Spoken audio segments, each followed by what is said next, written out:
Soy Fernando Díaz Villanueva. Hoy es 15 de julio de 2020 y esto es La Contracrónica.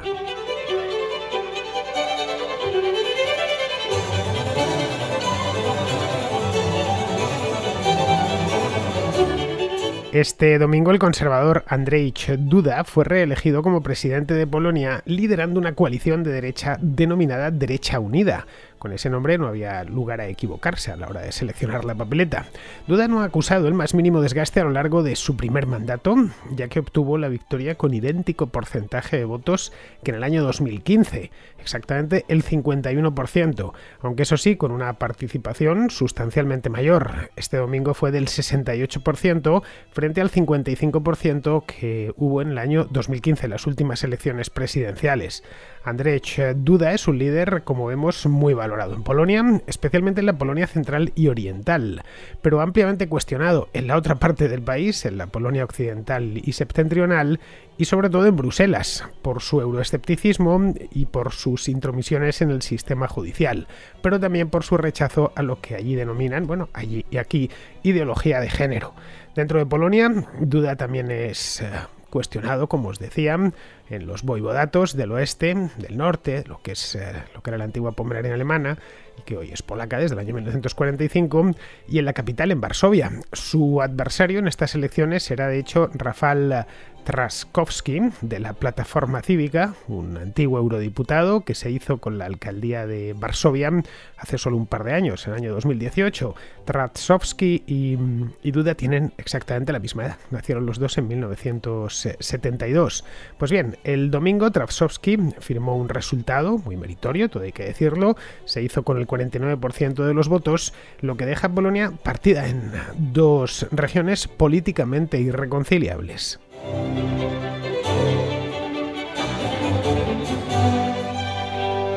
A diferencia de otras repúblicas europeas, Polonia elige directamente a su presidente, mediante un sistema de doble vuelta de selección directa, como en Francia, cada 5 años. El presidente polaco no es un florero, como sucede en Alemania, por ejemplo. Presidente de Alemania, la mayor parte de vosotros no sabréis ni quién es, pero si os digo el nombre sí que os sonará. Se llama Frank-Walter Steinmeier y se le conoce más por haber sido el líder del SPD. Bueno, líder del SPD y también fue ministro de Asuntos Exteriores con Angela Merkel hace no tanto tiempo. Pues bien, se le conoce bastante más por eso que por ocupar en estos momentos la presidencia del país desde hace nada menos que 3 años. Pero claro, el presidente de Alemania apenas tiene competencias y por lo tanto su labor es puramente ceremonial, protocolaria, mientras que el de Polonia no, el de Polonia tiene mucho poder. El presidente polaco tiene un abanico de poderes amplísimo. No forma gobierno directamente, como sucede en los regímenes presidencialistas de América, Estados Unidos o en casi cualquier república hispanoamericana, pero sí nombra a quien lo formará, un poco lo mismo que sucede en Francia. Tiene además capacidad de veto y puede disolver el Parlamento. Bueno, el Sejm, que es como se llama el Parlamento polaco en polaco. Es un nombre tradicional que lo han mantenido. Resumiendo, que con los límites que fija la Constitución de 1997, en Polonia manda él. Manda el presidente y no tanto el primer ministro, que a fin de cuentas no deja de ser un subordinado al presidente. Esta es la razón por la cual las elecciones presidenciales en Polonia son realmente importantes y por qué la figura central en la política de aquel país es siempre el presidente y no el primer ministro, como sucede en otros países, como sucede por ejemplo en Hungría, donde tienen un primer ministro, Viktor Orbán, que es muy famoso, es de la misma línea que Duda, pero él es primer ministro no presidente porque el presidente de Hungría le pasa un poco lo que al de Alemania, que no tiene apenas poderes, que es un presidente casi decorativo. El hecho es que Polonia es un país políticamente hablando escorado a la derecha. Y esto no hace falta ser muy listo a la vista de los resultados electorales, tanto en las elecciones parlamentarias como en las elecciones presidenciales. Esto no es de ahora, es desde hace ya bastantes años.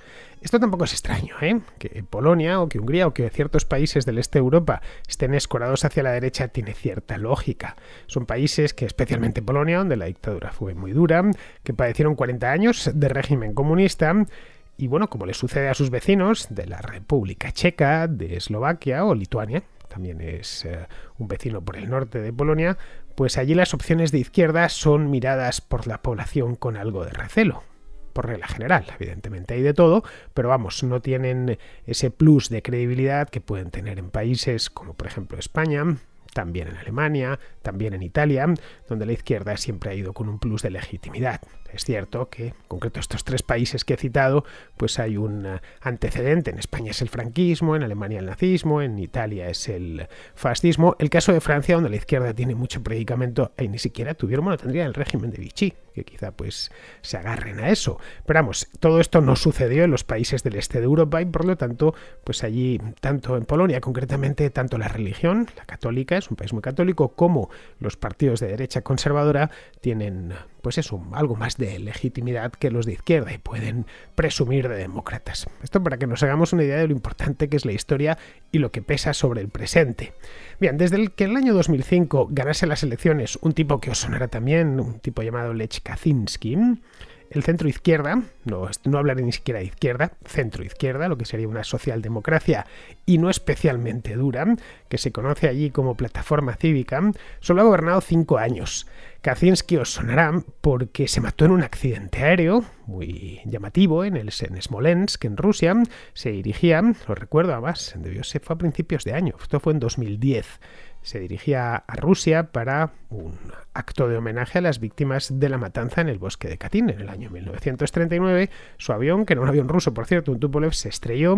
Creo que no sobrevivió nadie. Desde luego el presidente no sobrevivió y se presentó a las elecciones que se celebraron 3 meses más tarde.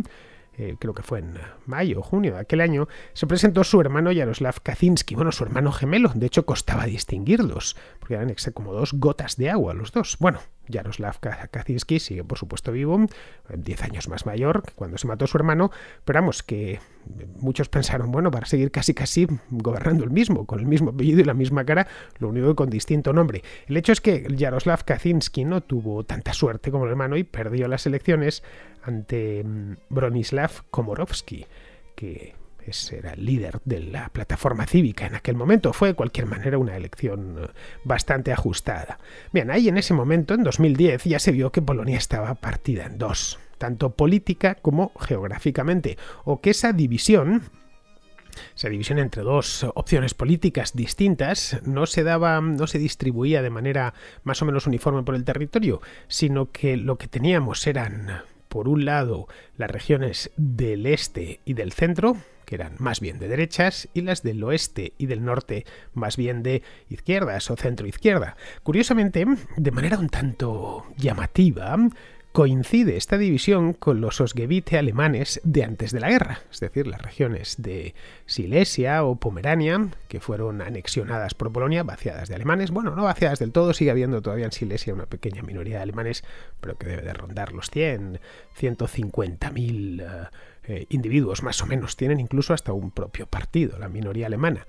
Donald Tusk, el que fue presidente del Consejo Europeo, creo que su madre pertenecía a era hijo de una de la minoría alemana. Pero bueno, son tan minoría que ya digo, en un país de 40 millones de habitantes, pues 100 o 150.000. Pero bueno, el hecho es que al resto los echaron todos a Alemania y esa parte de lo que había sido el Reich, pues se incorporó dentro de Polonia. Pues justo esos antiguos Länder alemanes son los que hoy, formando parte de Polonia, votan más al centro y sobre todo a la izquierda. Es donde está casi toda la industria en Polonia, donde están las ciudades. La capital, que está en el este del país, o en el centro-este del país, también es de centro-izquierda. El resto está rodeada. De hecho, si vemos los 2 colores, el color de la derecha allí es el azul y el color del centro-izquierda es el naranja. Bueno, pues se ve una mancha azul gigantesca y dentro del centro una manchita de color así naranja, que es la capital, bueno, de donde es es que es el alcalde, el candidato de la Plataforma Cívica. Bueno, pues en el centro y el oriente del país, el este de Polonia, digamos, lo que tradicionalmente se conoce como Pequeña Polonia y la región de Masovia, toda esta zona es conservadora. Bien, 10 años después, esta división que ya se vio entonces, en el año 2010, tras la muerte de Lech Kaczynski, se mantiene. Komorowski gobernó durante 5 años, entre 2010 y 2015, pero perdió las elecciones de mayo de ese año. Frente a un tipo nuevo, este hombre, Andrzej Duda, perdonadme por la pronunciación, pero el polaco es francamente complicado de pronunciar. Es una ensalada de consonantes este idioma. Mientras preparaba el programa estuve leyendo a lo largo del mes pasado sobre política polaca, que no trato mucho en la la contracrónica. Ya sabéis que los temas del este de Europa no los trato porque no leo mucho sobre ellos, pero bueno, me propuse hablar sobre Polonia porque me parece un país importante y empecé a informarme. Bueno, es de auténtica locura lo de este idioma. Hay palabras que son directamente esto de Andrzej Duda, es que lleva 3 consonantes seguidas. No hay manera de pronunciarlo. Os lo voy a deletrear para que os hagáis una idea, a ver quién se torea esto. Andrzej Duda, bueno, el apellido es fácil porque es de UDA, pero claro, el nombre A-N-D-R. Así es como empieza. A-N-D-R-Z-E-J. En todo ese nombre solo hay 2 vocales, una A y una E. En fin, bueno, llamémosle por el apellido, que es mucho más fácil y además tiene un doble sentido, porque en español Duda significa pues eso mismo, duda. Bien, pues Duda es un cracoviano que en aquel momento, cuando fue elegido presidente, tenía solo 43 años y que políticamente se había criado a los pechos de Lech Kaczynski. Bien, ese mismo año, recién juramentado como presidente, dio el primer disgusto a Bruselas, cuando con la crisis de los refugiados, recordémoslo, esto fue en agosto de 2015, va a hacer 5 años ahora, se negó a aceptar la cuota de refugiados sirios que le querían asignar. Recordad que Merkel organizó una especie de conferencia multinacional paneuropea diciendo que esto, claro, que todos se querían ir a Alemania, pero en Alemania no cabían todos, así que cada país tenía que acoger una cuota de refugiados. La mayor parte de países, especialmente los de Europa Occidental, dijeron que bien, que no había ningún problema y que harían lo que se pudiese. Hasta España le pusieron una cuota, lo que pasa es que luego resultó que los sirios no querían venir aquí. Algunos se quedó, eso sí. El tema es que en Polonia dijeron que no estaban dispuestos, que no veían la necesidad en absoluto. Esa fue también su carta de presentación en el occidente europeo, no solo para Bruselas, donde se mira a los países del este con cierta conmiseración, no exenta de paternalismo. Por supuesto, tanto los polacos como los eslovacos como los húngaros descuentan eso, ese paternalismo con el que le miran desde París o desde Ámsterdam o desde Roma o desde Londres. Es por ello bastante común ver cómo en Bruselas critican al presidente polaco, es de hecho un lugar común, o al húngaro, a Viktor Orbán, mientras que en Polonia y Hungría ganan las elecciones estos dos tipos una vez tras otra. Tanto lo de Duda, y esto creo que ha quedado ya demostrado después de su reelección, como por supuesto lo de Orbán, pues no se lo terminan de explicar. ¿Cómo puede ser que los húngaros y los polacos estén votándoles continuamente? Orbán ha ganado 3 veces seguidas con mayoría absoluta, en 2010, en 2014 y en 2018. Así que, no sé, con lo poco populares que son, por lo menos entre los políticos occidentales, son bastante queridos, según se desprende de las propias elecciones, por sus propios votantes.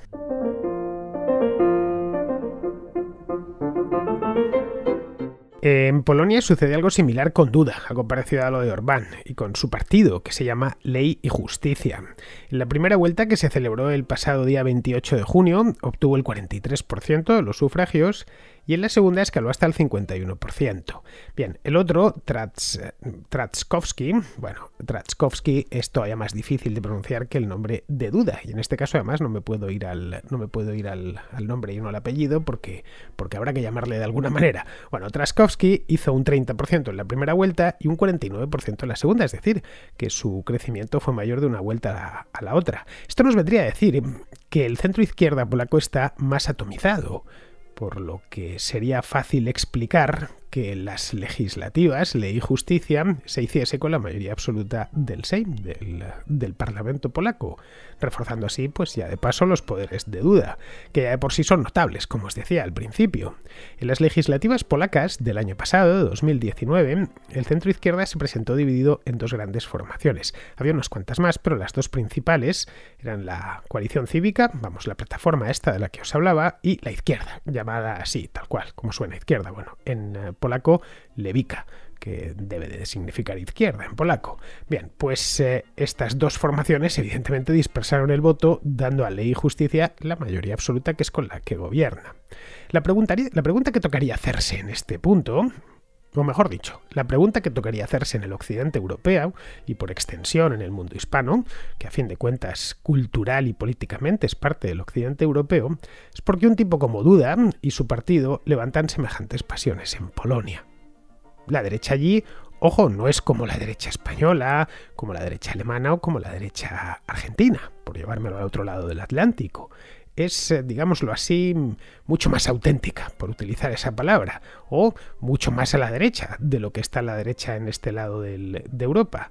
Es más o menos, y estudiándolo un poco, es aproximadamente Ley y Justicia sería la derecha occidental de hace aproximadamente 40 o 50 años.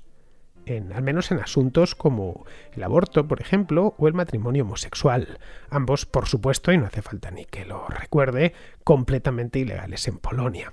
Son dos temas de los que en países como España no se habla, son debates más que superados desde hace muchos años, y sorprende que en otro país más relativamente cercano como es Polonia, a fin de cuentas, bueno, se puede ir en automóvil hasta Polonia, les puede tardar 2 o 3 días como mucho, levanten tantas pasiones y sean objeto de debate preferencial, pero es que ese es el caso. En el tema del aborto, es como ya os digo, ilegal, tiene 3 supuestos en Polonia. Uno es por violación, el otro es por riesgo para la madre, es decir, que la vida de la madre pues está en riesgo y por lo tanto pues haya que abortar, y el tercero sería la malformación del feto. Los 3 supuestos que había en España hace muchísimos años. Bueno, pues aún así hay iniciativas para endurecerlo todavía más, prohibiéndolo en cualquier supuesto, es decir, ni por violación, ni por riesgo para la madre, ni nada de eso. Hasta la fecha estas iniciativas no han conseguido pasar del Sejm, es decir, serán iniciativas legislativas que se llevaron algunas asociaciones y partidos hasta el Parlamento, pero no consiguieron el apoyo de todos los diputados, o por lo menos de una mayoría de los diputados. La última vez fue en el año 2015, que se lo llevaron al Parlamento y fue rechazada por 206 diputados frente a 178 que apoyaban la prohibición total y absoluta del aborto. Esto es poquito, son solo 28 diputados, muy ajustado, como podemos ver. Con el matrimonio homosexual pasa algo parecido. La ley, por supuesto, no lo reconoce ni nada que se le parezca, y además no podrá hacerlo hasta que modifiquen la Constitución polaca de 1997, que define el matrimonio como la unión entre hombre y mujer. Por lo tanto, si quieren aprobar una ley como la que tenemos en España, tendrían que cambiar esa parte de la Constitución, ese artículo de la Constitución donde se define lo que es un matrimonio. Sus defensores lo que han procurado, como modificar la Constitución es complicado y requiere grandes mayorías, lo que han intentado los defensores del aborto, del matrimonio homosexual, es introducir cosas parecidas. Han intentado introducir una ley de uniones civiles, estas parejas de hecho, que se llamaba en España hace ya cosa de 20 años, pero vamos, tampoco eso lo han conseguido. Esto les ha ocasionado no problemas ya dentro de Polonia, el tema del matrimonio homosexual es un tema de debate allí, por supuesto, sino con Bruselas, especialmente con el Tribunal de Justicia de la Unión Europea, porque les obliga a reconocer los derechos de las parejas homosexuales en las que al menos uno de los miembros sea ciudadano europeo. Es decir, que si un polaco o una polaca se casa con alguien de su mismo sexo en España, donde puede hacerlo, el gobierno polaco tiene que reconocer los derechos en suelo polaco en tanto en cuanto ambos países forman parte de la Unión Europea. Bien, pues estas dos banderas, la del aborto y sobre todo la del matrimonio gay, y una tercera que directamente ya nos parece pues chino mandarín, no podemos entenderla bien, es la de los judíos. Sí, la de los judíos. Una de las banderas que ha agitado y mucho duda en el este del país ha sido la de los supuestos supervivientes del Holocausto que van a reclamar sus posesiones en esa zona del país, en la pequeña Polonia o en Masovia, las posesiones de sus antepasados, obviamente, de antes de los años 40, pues ahora, en el año 2020. Y esto, según parece, pues a muchos polacos de esa zona les ha afectado especialmente y les ha venido a decir que si no le votaban a él, pues que se podría abrir aquí la caja de Pandora y podrían empezar a poner demandas y demás para recuperar lo que les habían quitado después de la guerra, cuando se produjeron aquellos movimientos masivos de población del este al oeste, con la configuración del mapa político europeo, más concretamente del este de Europa, tal y como quedó después del final de la Segunda Guerra Mundial. Por eso os digo que a nosotros esto de los propietarios judíos nos suena un poco a chino, porque es un problema directamente que no tenemos. El caso del matrimonio homosexual o del aborto, pues en España sí hubo su debate en el pasado. El del aborto pues habría que irse a los años 80 y el del matrimonio homosexual hace aproximadamente unos 20 años. Allí debate está habiendo. Lo que pasa es que están ganando los contrarios tanto al aborto como al matrimonio homosexual. Polonia es un país muy católico. A veces suele decirse ¿Qué tan católico como España? No, no, no, no. Ya le gustaría a los católicos españoles que fuese España tan católica como Polonia. Es un país en el que el 90% de la población, es decir, 9 de cada 10 polacos, se declara como católico. Y el 55% de la población, más de la mitad, va a misa todas las semanas, es decir, todos los domingos. En España, ya se sabe, espada de Roma, martillo de herejes, luz de Trento, todo eso que decía Menéndez Pelayo hace un siglo. Hoy por hoy, solo el 66% de los españoles se definen a sí mismos como católicos. Se definen en las encuestas. Y de ese 66%, solo el 13-14% aproximadamente va a misa todos los domingos. Es decir, va a misa regularmente por todas las semanas. Caray, tan espada de Roma y tan martillo de herejes, no sé, quizá nuestros ancestros, pero desde luego hoy ya pues la verdad es que no. Vamos, el nuestro es un país muy secularizado y lo mismo sucede con otros países del oeste europeo, como es el caso de Francia, también sucede con Italia, por supuesto con Alemania, incluso entre los católicos alemanes. En ese aspecto no hay ninguna diferencia con los luteranos alemanes. Bien, Polonia no es un país secularizado, ni mucho menos, aunque formalmente sea un Estado laico, que lo es decir, está separada la Iglesia del Estado. Pero vamos, la religión, especialmente en el centro y en el este del país, es algo muy serio. Es un elemento fundamental a tener en cuenta políticamente. El este del país es una zona mucho más rural que el oeste, y es donde habitan las esencias de la Polonia tradicional, pues ahí es donde Duda ha arrasado. En algunos condados de la pequeña Polonia y de Masovia, Duda ha obtenido más del 70% de los votos. Estuve echando un vistazo y la verdad es que me llamó la atención porque dije, bueno, significa que prácticamente todo el mundo te ha votado. En Polonia, a diferencia en España, en Polonia en el campo hay gente. Es decir, uno puede viajar por el país y ve que los pueblos están llenos de gente. El 40% de la población vive fuera de las grandes ciudades. En España solo es el 20%. Polonia, de hecho, se está desurbanizando. Hace 20 años había más gente viviendo en las ciudades que hoy. Ha ido a menos en los últimos 20 años. En España sucede exactamente al contrario. Nuestro país ha pasado de una tasa de urbanización del 56% en el año 1960, es decir, en el año 60 aproximadamente la mitad de los españoles vivían en grandes ciudades y la otra mitad en el medio rural, y hoy es el 80%. Estoy hablando de datos del año pasado. Bien, en Polonia, como vemos, es el 40-60, está casi igualado. Esto evidentemente tiene consecuencias electorales, de las que Duda ha sabido sacar partido. Sabe que hay dos Polonias, una de ellas bastante uniforme, por cierto, así que no ha tenido más que dirigirse a ella, decirle lo que quiere oír y cosechar los votos.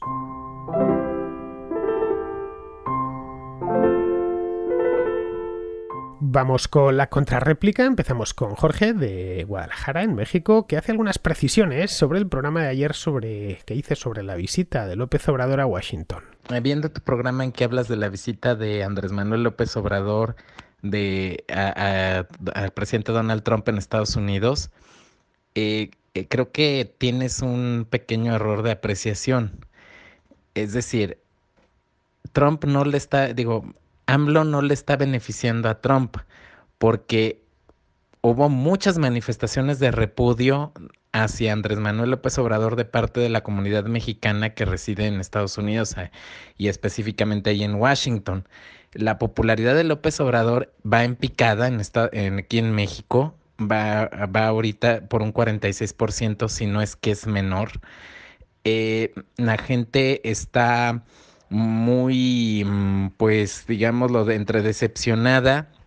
Está también molesta, está asustada ante la ineptitud de López Obrador y de su gobierno para el combate a la pandemia y por otro lado hacia sus políticas socialistas.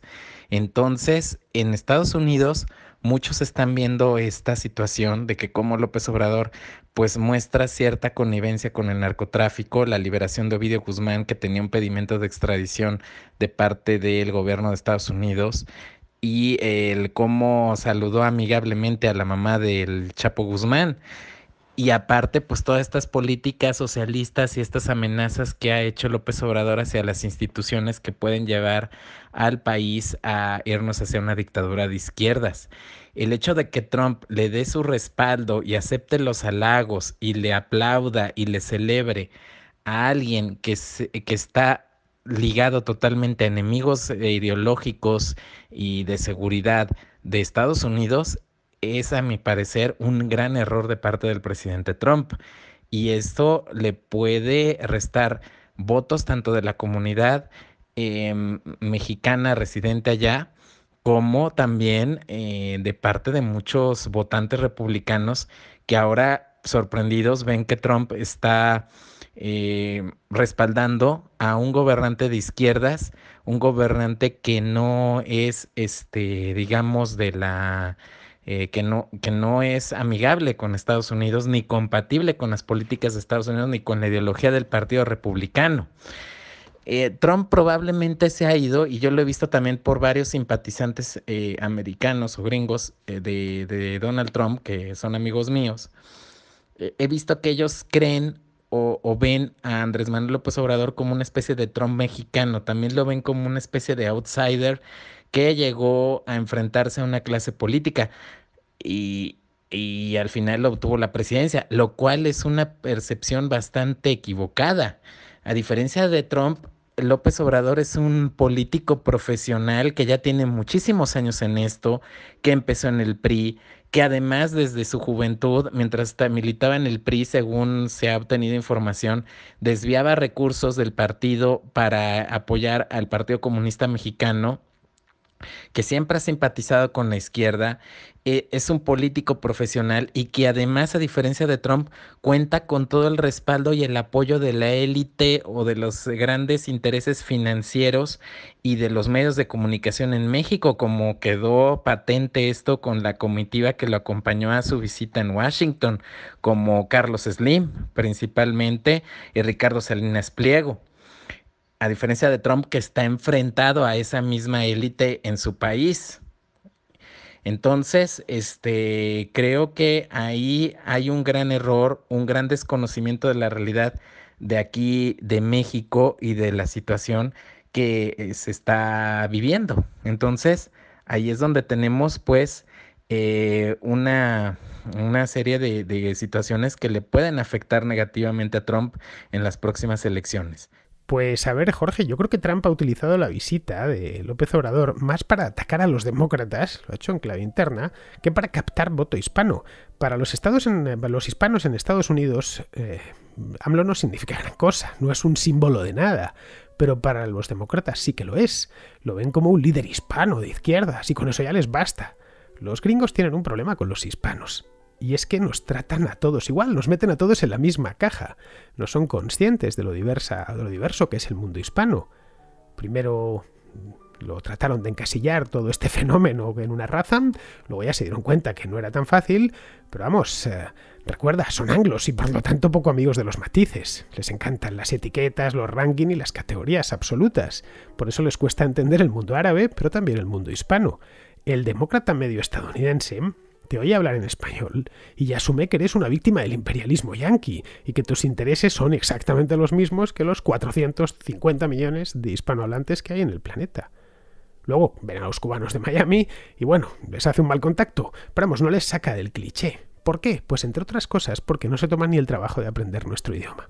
Mira, María Anastasia O'Grady, que es la experta en Hispanoamérica en el Wall Street Journal, no habla español.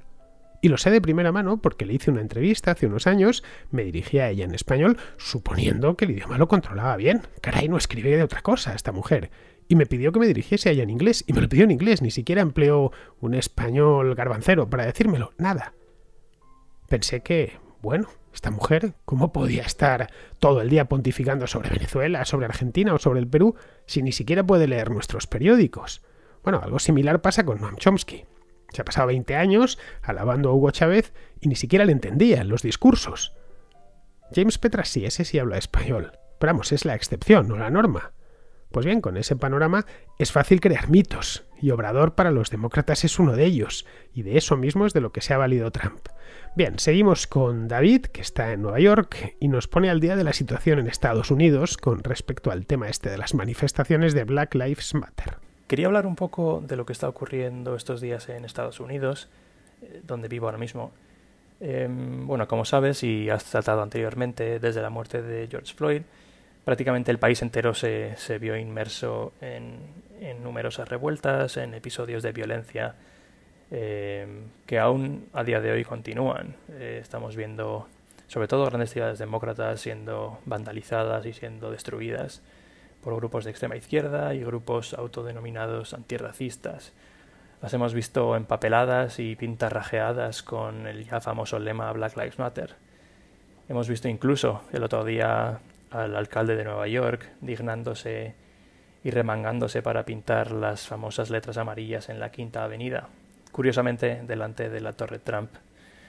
Pues bien, parece ser que el país entero, o buena parte de él, está sucumbiendo a los dictados de una organización marxista, como es Black Lives Matter, o por lo menos así se definen ellas. Las propias cofundadoras, Patrisse Cullors, Alicia Garza, se han declarado marxistas en alguna entrevista, y luego hemos visto a Opal Tometi, la tercera, posar sonriente y abrazada por el líder venezolano, Nicolás Maduro. También tenemos en la página web de Black Lives Matter, en su manifiesto, esto que dicen es literal: quieren o están buscando la disrupción del núcleo familiar occidental. Pues bien, parece ser que esta revolución, supuestamente antisistema, pero a su vez financiada por grandes corporaciones americanas, por los medios de comunicación y apoyada por todos los alcaldes y gobernadores demócratas y algún que otro republicano, quiere llevar las cosas un poco más adelante, quiere darle una vuelta de tuerca. Y lo que se les ha ocurrido en ciudades como Seattle, con abrumadora mayoría demócrata, es un curso, por supuesto obligatorio y por supuesto destinado únicamente a los empleados públicos blancos, un curso en el que se intenta, y esto es literal, suprimir su blanquitud o blancura, no sé muy bien cómo llamarlo. En este curso lo que se dice es que hay cualidades como el perfeccionismo en el trabajo, la objetividad, la fiabilidad, el individualismo, la intelectualización, que son intrínsecamente blancas y por tanto son ofensivas y no tienen cabida en el lugar de trabajo. Bueno, no sé muy bien qué idea tienen estas personas de la integridad laboral, pero bueno. Por otro lado, la cofundadora de Black Lives Matter en Vancouver, Cicely Bell Blaine, dijo el otro día en un tuit, en un perroflautés canadiense que seguramente hará tus delicias, que lo que quiere es problematizar los conceptos de fiabilidad y lealtad como cualidades deseables en un empleado. Por otro lado, luego añade: es parte de la supremacía blanca capitalista pensar que las personas deben amar su trabajo y realizarlo con entusiasmo, o siquiera hacerlo bien de manera continuada. Entonces, no entiendo muy bien esto. Si valores que son objetivamente positivos, como ser leal, ser íntegro en el trabajo, perfeccionista, y que obviamente benefician a ambas partes, empleado y empleador, si van en contra de esto, entonces, ¿qué es lo que buscan? Lo que buscan es la mediocridad. Lo que buscan, no entiendo. A ver si eres capaz de explicármelo, Fernando. Muchas gracias y un saludo. Bueno, David, van poco a poco quitándose la careta, y eso no podía ser mejor noticia para la campaña republicana. Así no necesitarán hacer un hombre de paja. Se lo están poniendo en bandeja. A menudo la principal enemiga de la izquierda es la misma izquierda. Les pasó en el 72 con McGovern y les podría volver a pasar ahora. El Partido Demócrata, el radicalismo, nunca le sentó muy bien. Esa es la verdad. Y a poco que echemos un vistazo hacia atrás lo comprobaremos. Le sentó muy bien desde el punto de vista electoral, estoy hablando. Bien, seguimos con José de Bilbao, que nos habla de las elecciones vascas y el impacto de la abstención, que ha sido bastante alta. Muy buenas, en primer lugar un saludo a todos. Quería hacer un pequeño apunte sobre las conclusiones en referencia a las elecciones vascas. Simplemente comentar que se ha votado o han votado el 52,8, creo recordar, 52,83% de la gente que podía votar, y no hemos votado más del 47%. Esto significa, redondeando, que poco más de la mitad de la gente ha votado, y casi la otra mitad de la ciudadanía no hemos encontrado una alternativa decente. Se puede atribuir a que estamos en verano, que la gente está en la playa, una leche. Yo entiendo que la inmensa mayoría de los que no hemos ido, Villanueva ha ganado nuestro partido, los abstencionistas. La mayoría de los que no hemos votado es porque, sinceramente, no vemos decencia en ningún color. La misma basura, con distintos tonos, con distintos colores, pero que no merecen nuestra confianza. No sé qué reflexión te merece todo esto, pero por lo menos sí que da a la gente que nos va a gobernar, por lo menos para pensar que no cabría a la calle, porque somos prácticamente la mitad los que estamos ya de entrada en desacuerdo. Quizás esto sirva para la esperanza, o quizás estoy siendo juez y parte y estoy viendo el vaso demasiado de medio lleno a mi favor.